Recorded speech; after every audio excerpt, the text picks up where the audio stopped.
Fearless, confident, aggressive. The fishing vessel, Time Bandit. Time Bandit is like our biggest, baddest brother. The boat is just a beast, and it's designed to pound through 100-foot waves and survive. The Time Bandit's like our family crest. This boat's our soul. For 21 years, the Time Bandit has been on a quest for crab glory. I look at the Time Bandit as like a war buddy. Watch out, watch out, watch out! We've been through battle together.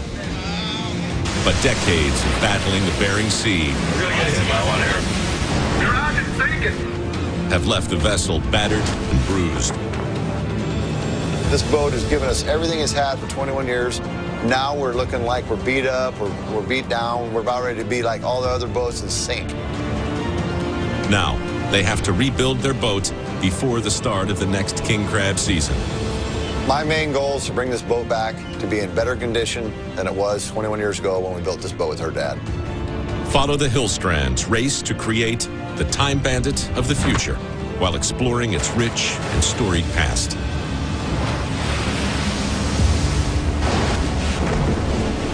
Its deadliest catch, Legend of the Time Bandit.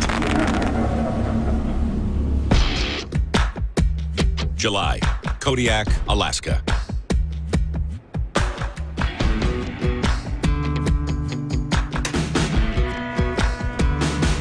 Here's Eddie right now, pulling up the boat. The 113-foot Time Bandit approaches the shipyard, ready for a complete overhaul. Eddie's sweating some bullets because there's throat owners watching right now. All on him. Bring it on.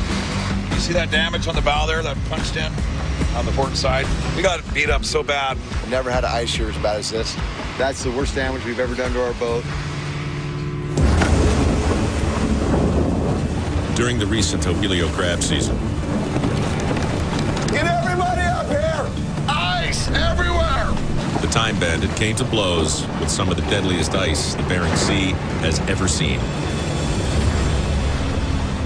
I don't care if it takes $1 million to get this boat fixed up, because I'm never going to go face that ice pack again until I have 1 inch of steel in front of that bow and I have brand new engines.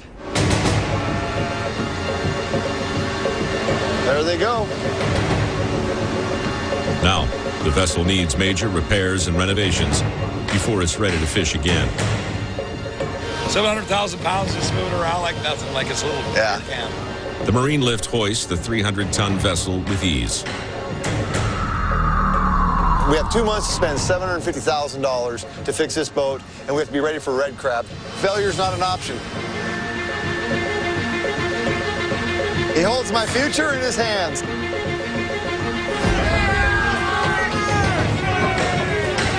Every year, the Time Bandit catches 150,000 pounds of red king crab, Do a crab dance. worth more than $1 million. Missing one season would be a financial disaster for the entire crew. We're gonna have to cut that out and put a piece in.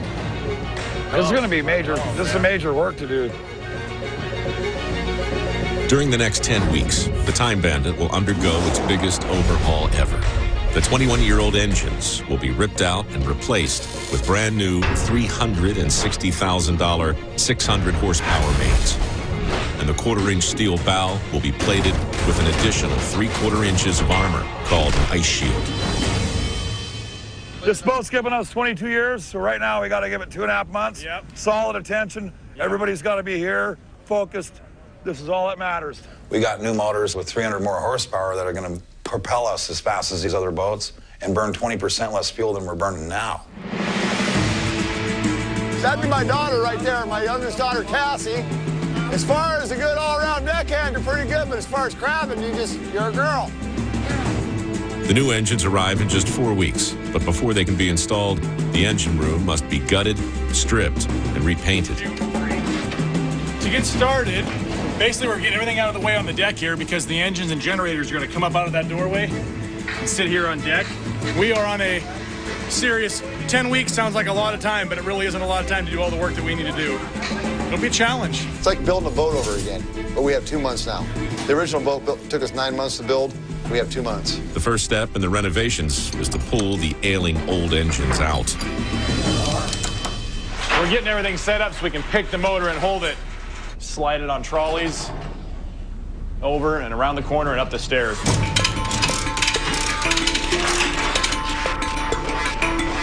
Pull your line in a little. There is the motor. We're good, Ed. You got it, man.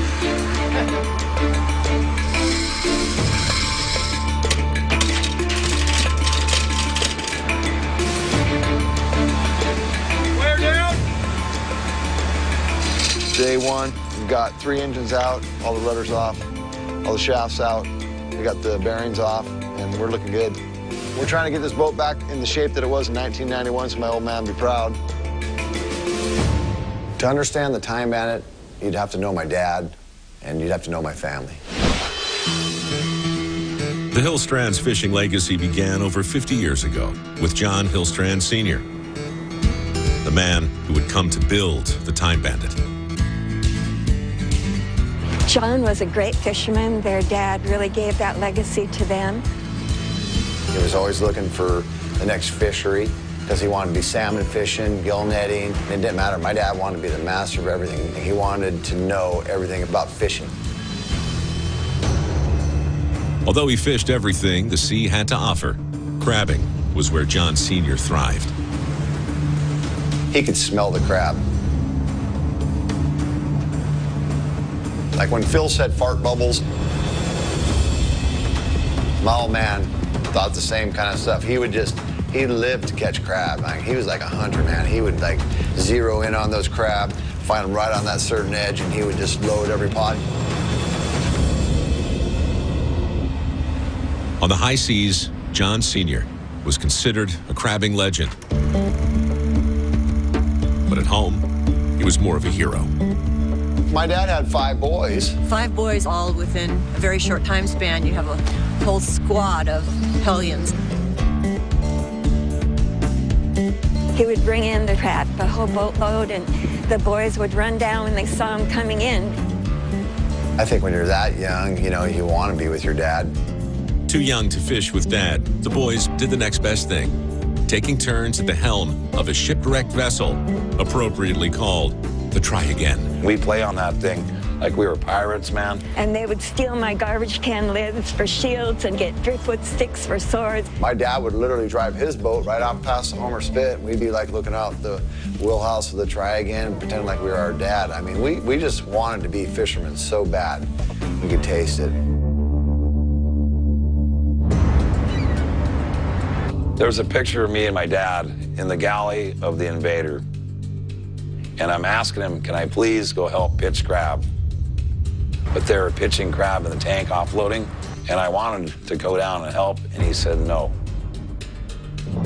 You can see the picture. It meant the whole world to me to be one of those guys. I just wanted to be one of those guys. I want to go fishing with my dad. You're like, damn, it ain't right, man. And that's how you'd feel when they go out fishing, and they say, can I go, Dad? Can I go, Dad? No, you can't go. Yes, I'm right. You're not big enough yet, so. It's kind of what it felt like, huh? Yeah. My dad used to sail off into the sunset like a cowboy at the end of a movie and leave us behind.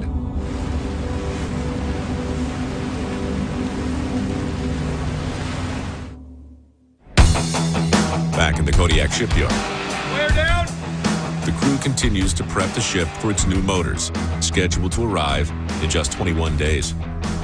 The engine room is completely gutted. There is no engines, no generators, nothing, and my voice is echoing in this engine room, and it's really, really weird. After 7 days of gutting and removing the engines, they're ready for phase 2 in the engine room remodel. What we're doing is we're cutting the side of the boat out on both sides so I can sandblast in here and paint everything.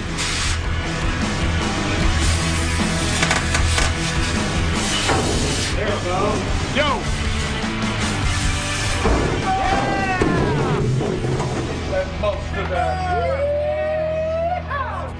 Suiting up. The entire engine room needs a fresh coat of paint before the new motors can be installed. Our boat's been rusted out for 21 years, and so I'm going in to take off all the paint down to bare metal so we can put this special coating on. But first, the crew must sandblast 21 years of built-up paint from every crack and crevice. A painstaking 3-week job.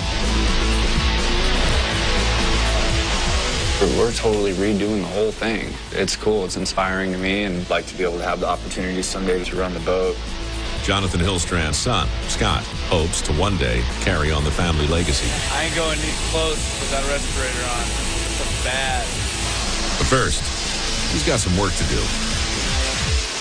How long do you think it's going to take us to finish it? It's getting there. It's just there's so many nooks and crannies. We'll just take turns, me and you. Yeah.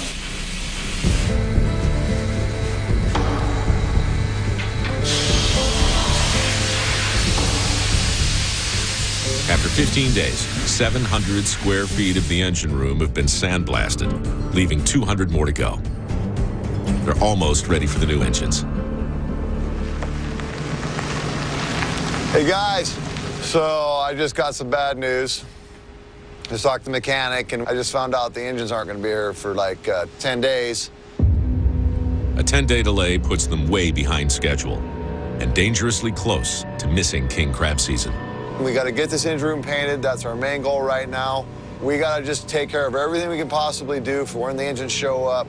We can ram them in, and we'll have basically 3 weeks after that to get out the boat in the water and get it to Dutch Harbor. Hey, Scotty, come take a walk with me.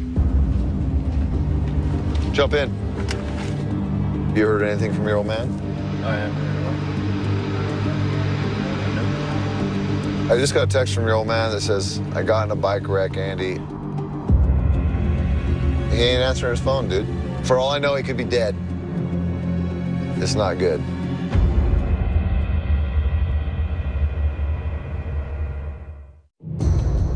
In Kodiak, Alaska, the Time Bandit is 3.5 weeks into a massive overhaul. But work is at a standstill after Jonathan Hillstrand's untimely motorcycle accident. And there's practitioner here. I think you okay? Yeah. Hi, John.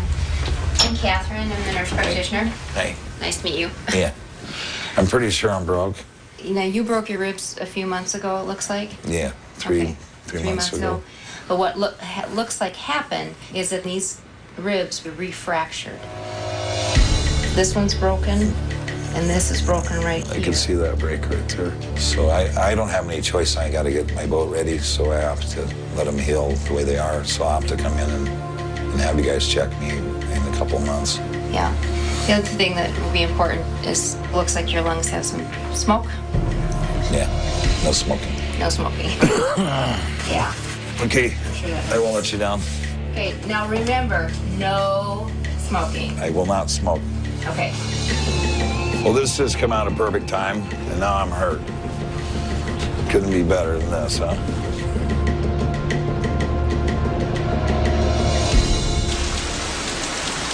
Back at the boat, no one has heard from Jonathan since the accident.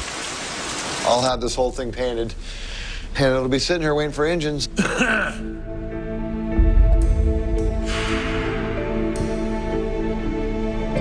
You picked a fine time to show up.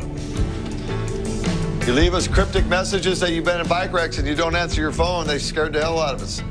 We didn't know. Dude, you freaked us out. It's not good to do to us, dude. I got it hurt pretty bad. I know I broke my ribs again. What'd you do? You laid over a bike? I got cut off, and then I punched it around this guy, and this bike came out from underneath me. I just went through this. I just got healed, and now I got to do this again. 12 weeks ago, Ready? Here we go. a 3-second bull ride left John with 4 broken ribs. You've been up on a bull, now you're up on a motorcycle. You need to knock that off. All right, brother, go to the hotel, get some rest. See you in the morning shift. I'm glad you're alive. How about let's put 4 engines in a boat? There's no other choice. Oh, I know that.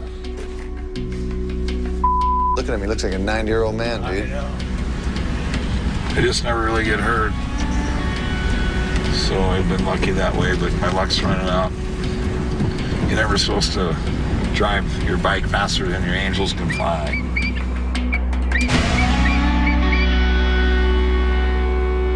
Jonathan Hillstrand and his brothers have survived a few bumps in the road.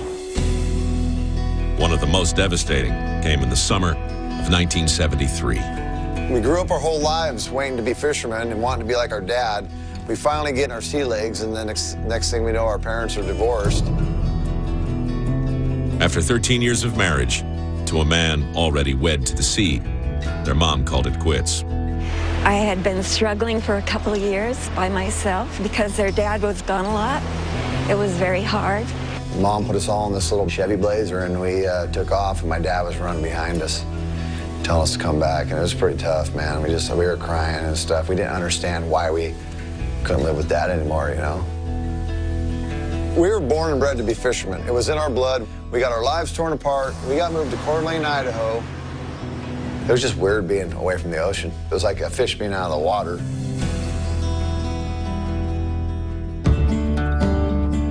The boys adapted to a life in Idaho, but the Bering Sea was calling. I think being away from the ocean made me want to come back and be a fisherman more.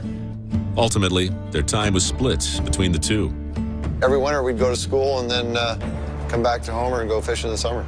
So it was like my mom and my stepdad were going to go into church and making us good little kids. So we'd go from, all of a sudden, hell yeah! Woo! Summertime! We're back fishing. Fish on! Fish on! Every summer, they would return to John Sr., not as sons, as deckhands. You'd go at 4 in the morning, and you'd get done around midnight unloading the fish, and we'd do it all again all summer long. The boys would come back from fishing. When they were a little bit older, they started making money. My buddies are working at the car wash or whatever, or mowing lawns, and we're up there harvesting salmon, Alaska red salmon, making good bank. 16 years old, I came back with $16,000, and I bought my first 1970 GTO with a 455 in it. I found out that the chicks kind of like guys with cars and money and stuff like that. They were hooked on fishing and the fast cash that came with it. I remember on senior week, my teachers were saying, what are you going to do with your life? You need to go to college and get an education. I'm thinking I made more in one summer than you make your whole year. So I'm going to be a crab fisherman.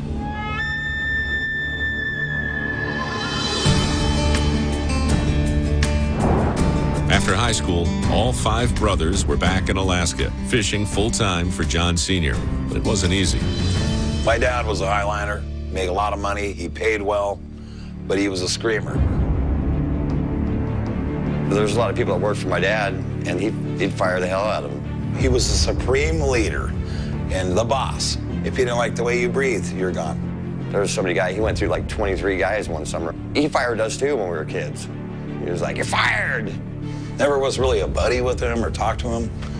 And I was scared to ask him a question because he'd think it was stupid or something. But anyway, and I was scared of him. Sadly for Jonathan, he was named after my dad. So my dad expected more out of John, because that's my name, John Hillstrand and Jonathan Hillstrand. And I couldn't work with that. And so I left first. And it was almost like he tried to bottle up a tornado of 5 boys, 5 tornadoes in a bottle, and I'm going to keep them here. It didn't work. One by one, the Hillstrand brothers moved on with their fishing careers, leaving John Sr. in their wake.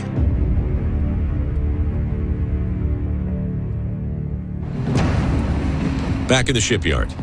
Get your ass in there and paint that engine room. The Time Bandit's engine room is ready for Phase 3 of the overhaul. Getting out of the way of the painter, man. I don't want to get painted. To prevent future rust damage, painters apply a special coating to the entire engine room. Do this fancy bed liner, not regular paint, like the bed line of a truck. From everything I hear, it's just amazing. After 4 days, the application is complete.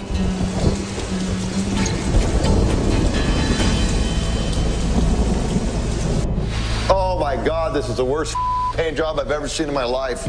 But the new paint job came with an unexpected price. This is atrocious. The contractor that Andy hired for the engine room's specialty paint job fell short of the task.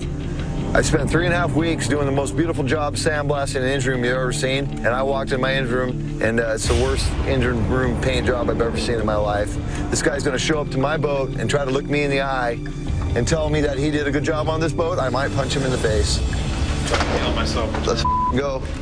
It's just covering the steel. It's not adhered to the steel. It's not stuck to the steel. It's just like a rubber coating. So it's going to rust the whole thing. So we got to pull it all off. The late motors arrive tomorrow, but can't be installed until every inch of the engine room is restripped and repainted. I can't put into words how screwed I am right now. I don't know if we're going to make the season. And if I'm sitting here when the gun goes off, you have to put me in the mental hospital.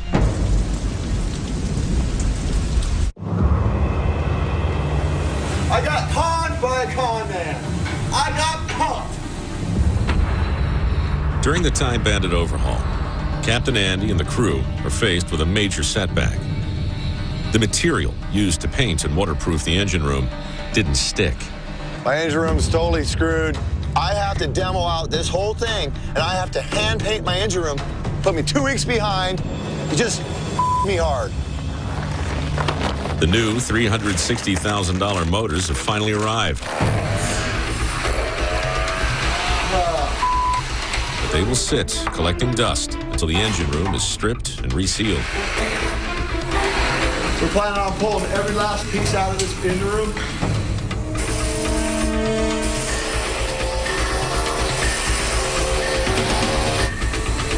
It's gonna be a long one.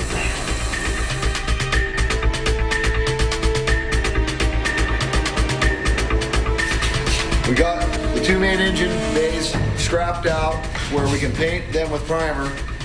Then come tomorrow morning, we can paint with white paint.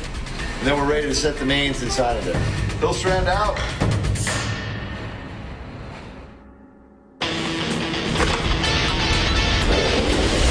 In 1990, the Hillstrand brothers were about to learn firsthand that running a boat was no easy task. I was working on crab boats that had 600 pots. We were making money just fist over hand. We'd both been on deck for 10 years for me and 9 years for you. We were ready to run a boat. We wanted to be the boss. We want to make the big bucks. They made it to the top. John and Andy skippered boats while Neil engineered. But there was still one thing they wanted, a boat of their own. The old man reels us back in and I said, hey, I'll tell you what you'll do. I'll help you guys out and help you with your dream. John Sr. made his sons an offer they could not refuse. He told us, I'm going to build this boat. I'm not going to give you anything when I die. But right now, I'll build this boat, I'll sell it to you, and this will be your family heritage, your legacy. But it was going to be our boat, the kids, and we were going to pay the old man back. So we all uproot ourselves, and we go down to Coos Bay, Oregon, and we start building this boat.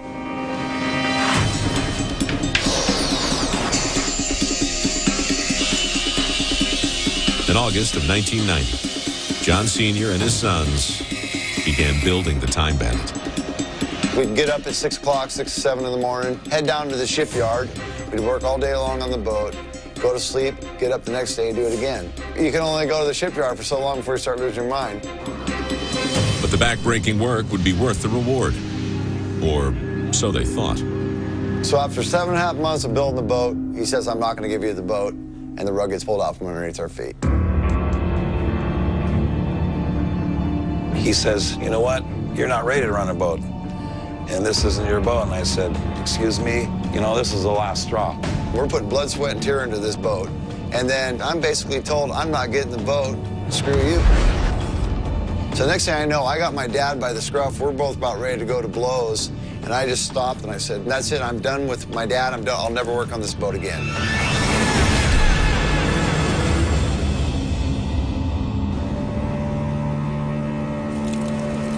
We got so much work to do. We're behind schedule. I didn't know when I told that guy to paint our engine room, it was going to put me 2 weeks behind schedule. Because I, as the king crab captain, have to have this boat out of here by the 3rd of October. Well, then you, as a king crab captain, better make sure that happens. That's why I'm here. Thank God we have it, 4 of us. Hey, it's my boat. It's your boat. It's going to be another your boat, year. dude.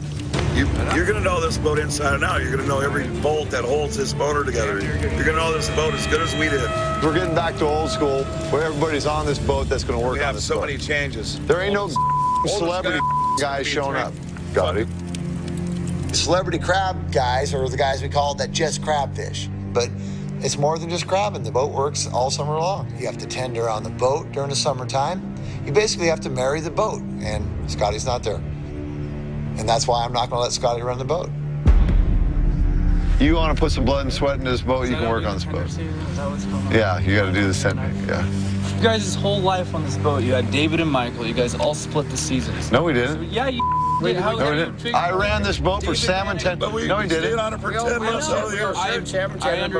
I started OP fishing in June, I got done in June. And I just feel like Andy doesn't want to give me the chance because he doesn't want to see me do good. I feel kind of like I'm washed out of the will. What the does legacy even mean? Everybody gets so confused about what a legacy is. A legacy is what you give back to the world, not what you get. Scotty's not getting the boat. You think I'm proud of you? I think I'm proud of you? He's proud of you. He just tell you. I know. Scott, you're really hard on him. I'm not hard on your kid, dude. If I let your son take that boat and he killed somebody, tell me how you'd feel. I have total confidence that he could run that boat. Scotty will never be good enough. No, he's good enough, but he just got to. My whole thing is live it, earn it. Phil Harris said it. You want it? Earn That's it. what the old man brought up. That's all I want. My old man told me, he goes, you'll never be ready to run a boat. I go, if I'm not ready now, then I'll never be ready, Dad. There you go. And F you, bye-bye. What if I give this boat to Andy and he kills somebody? What if I give this boat to John, just like you just said about Scotty? Yeah. So you're never going to get the boat, Scotty. You. Not when I'm alive. So maybe the old man was a lot like Andy.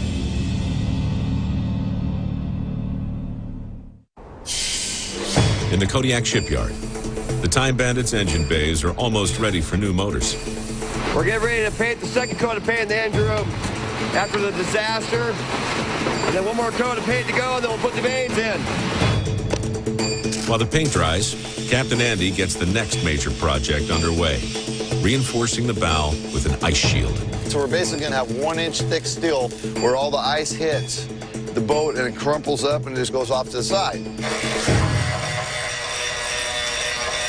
Across the docks, Jonathan is doing some damage control of his own. See all these boats around here? Every one of these boats start out with a lot of hard work and a dream. 8 hours ago, Jonathan's son, Scott, learned that he may never captain the Time Bandit. I want experience in a wheelhouse. I'm 30 years old. Oh, you need to run your own boat in the summer. I'm ready for that next career jump to something different. Just want to hang out with you for a couple days, and me and you never get a chance to just sit around and talk. Oh, I know. Breaks my heart seeing the Cornelia Marie like this. Pretty sad. The kids will get their together, hopefully, but this boat's been sitting here for 2 years. I know you got your together. It sucks working for family. I mean, I got not just you, I got Neil and Andy to talk to. And Andy's just like Dad. You're never going to get the respect. I'm going to tell you, hey, I'm proud of you. He's not going to say it because he's like the old man would. That's all the guy needs is a shot, one chance to prove themselves. I mean, if you up on your first chance, you know, then that's what you do. But you got to give somebody a chance before you can say they can't do something. Anyway, I'm proud of you, kid. Love you. And I can't wait to see you and my grandson out there fishing together. It's my son. I care. I want my son to have the values that I have and hard work ethic, and he does, and I'm happy. Nothing to make me more proud than if you passed on my fishing legacy to your son Sawyer. I know. I'll be your deckhand, man. I'll come work for your ass. I'll be the hydro guy.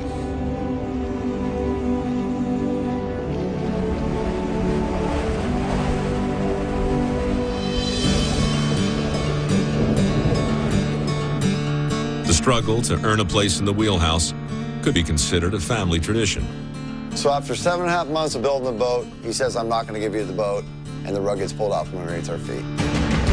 I had this big blowout fight with my dad, and I go, be a man of your word. You told us you can't stand a thief or a liar. I go, and you got to be a man of your word. Sell us the boat. That's when we became men in his eyes, is when we stood up to him. This is a big thing. That's what I think he was waiting for. He goes, okay, fine, I'll sell you the boat. You're going to lose it in the first year. 5 of you guys are a bunch of ups anyways. John Sr. agreed to sell his sons the boat for $1.6 million.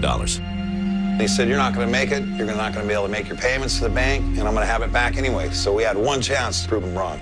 And that was king crab season 1991. comes now. The Time Bandit finally launched from the Coos Bay, Oregon shipyard on May 30th, 1991.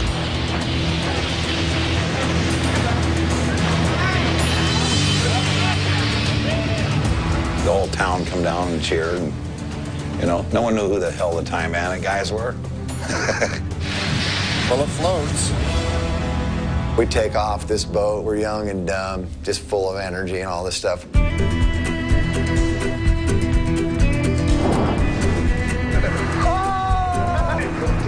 The brothers finally had a boat, but without a big payday, it wouldn't be theirs for long. We had to beg, steal, and borrow to get money for fuel to have our first king crab season. If we're not successful, we don't catch crab, we lose that boat. The old man takes it back. We're losers. So I'm sweating bullets. I'm on the deckhand crew. Jonathan's the captain of the boat. We get out there. I see 90 boats and on a 6-mile radar. I go, I'm going down on deck, John. I'll see you later. Jonathan found himself at the helm during the height of the Derby days of king crab fishing. We got 168 pots to set. And I don't know how far to set gear apart or nothing. I'm going, Andy, get up here. And he says, no. So I'm trying to survive on deck being a deckhand. I get all the gear off the boat, thank God. We take like a 12-hour sabbatical and come back. After a restless night at sea, the moment of truth arrived. He gets me up and he goes, hey, dude, we just got to check a couple pots. Let the rest of the crew sleep. You get up and pull them by yourself out on deck. I'll run down and I'll pull the pot. Yeah. So I had to know. I got up and I pulled by myself 7 pots in 1 hour.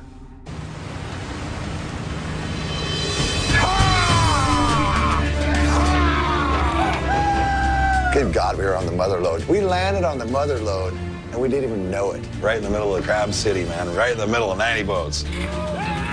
The old man, he couldn't hate on us because we made like $250,000. He was happy. He actually went, those are mine. Look at those boys. What a kick in the pants, man. He was happy. Made $1 million that year. He said, you'll never make $1 million in your life. And so we proved him wrong. And he said that just to make us prove him wrong. So when you think my daddy gave me everything, my daddy gave me hard work and ethic. My daddy didn't give me no boat. But he gave me the chance, and it's what I did with that chance is what matters. And that's when the work began, and hasn't stopped for 22 years. Back in Kodiak. It's go time. Time to put the engines in. The brothers worked to keep the Time Bandit legacy afloat. Eddie, Neil, all hands on deck. After days of scraping, the botched paint job is fixed, and the engine room is ready for its new mains. Multi's engine's got to go in today. It's go time now or never. The main thing I got going right now is I got to get my engines in the boat where Bob can start doing it. We close up these holes. We get everything going back together. That's the main thing. We have $80,000 hanging in the air right now. And we're about ready to shove it in the side of the boat.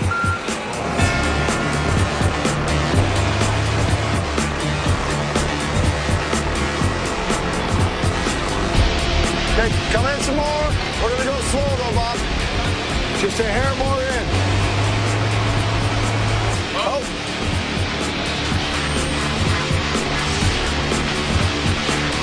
We get this engine in, we got all of our engines in the boat. Come in. Coming.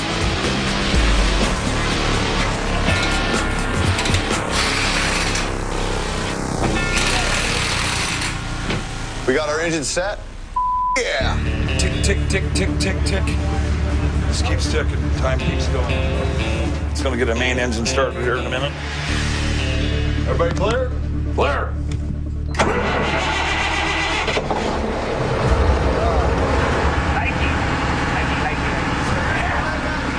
Now it's time to put the boat back together. Get back to work.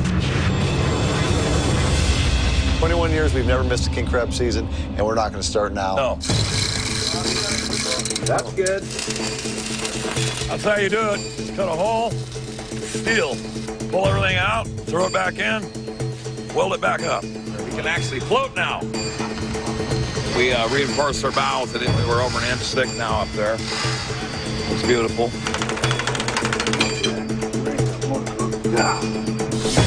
So, status. Captain's log. We're gonna be floating tomorrow. Let's go blow some up. Hillstrand's been blowing things up all the way dated back to Grandpa Earl, and that's where we got that bug from. They sell these at the store.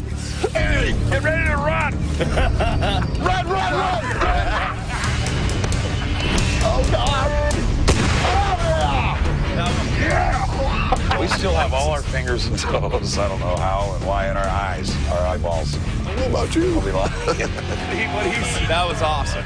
We gotta get back so we get to work.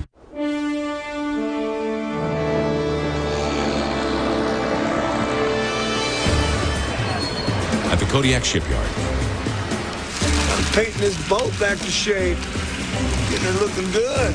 the Time Bandits' 10-week rehab is almost a wrap. Beaver!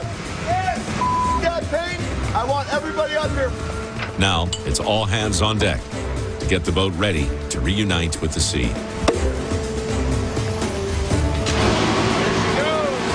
got to capture this moment. It only happens once every 22 years in the life of the Time Bandit. That's awesome.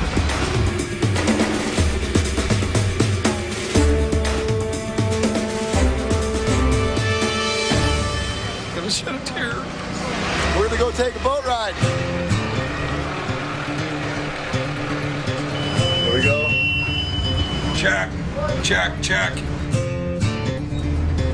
Start engine.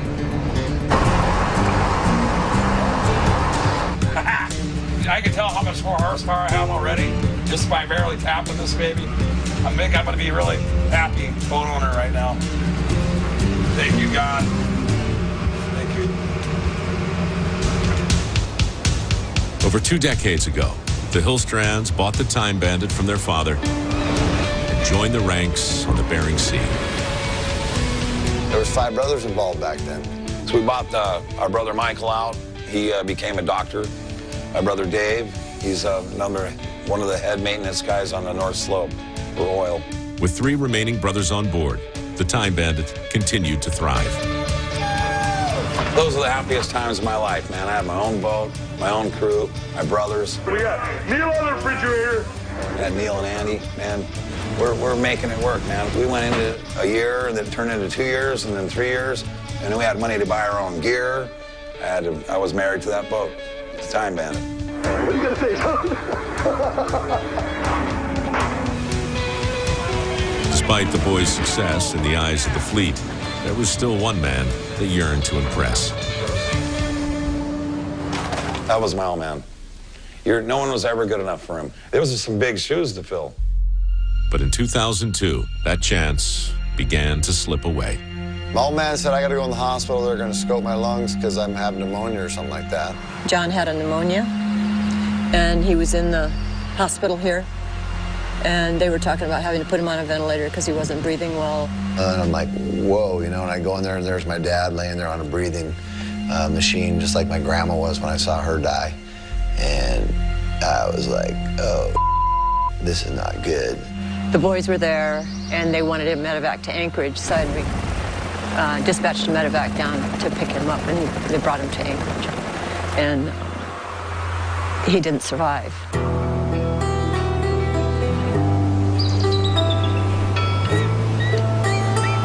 I woke up in the morning, I called up the hospital. I go, yeah, I'd like to check on John Hillstrand. And she goes, he died. And from right there, I just broke down and started crying and stuff. It was crazy, so. I was in a hotel room, and all of a sudden I could feel my dad was there. And then I go, man, my dad's here. And I could feel like he was there, the presence so strong. And I called Andy up, and he goes, Dad just died. And I went, he was just here. I seen him 2 days earlier. He was doing great. The sun was shining, and he was behind his property on the spit. And I said, I love you. And he told me he loved me. And told me he was proud of me. And then 2 days later, he's gone. I wish I had more time with my dad. It's the only thing I wish. You know, only thing I regret is I wish I had more time. My dad.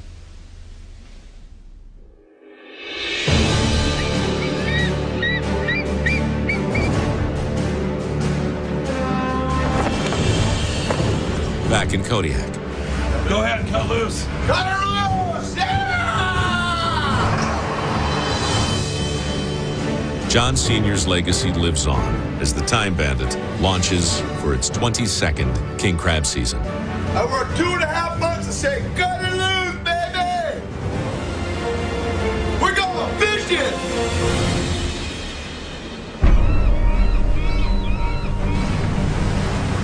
We're getting out of the shipyard and we are going to celebrate! Say hello to my little friends. That's a lot of fireworks. You think? The old man always liked explosions. Right, Beef, hit him up!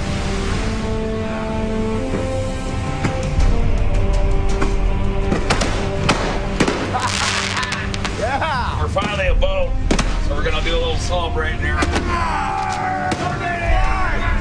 Time back to style celebration.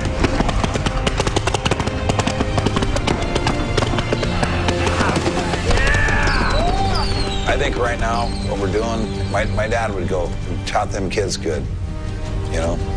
Or man, he might be looking at something that we missed and go, this dumb but I know he's proud of us.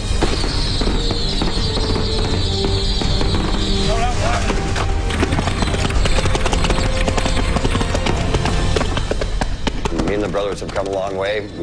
Time Bandit's going to keep living on. Even if I'm not here, it's going to keep rolling.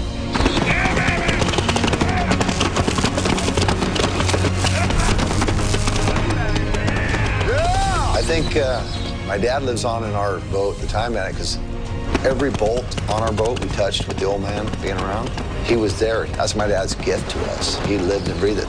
So that's my dad right there.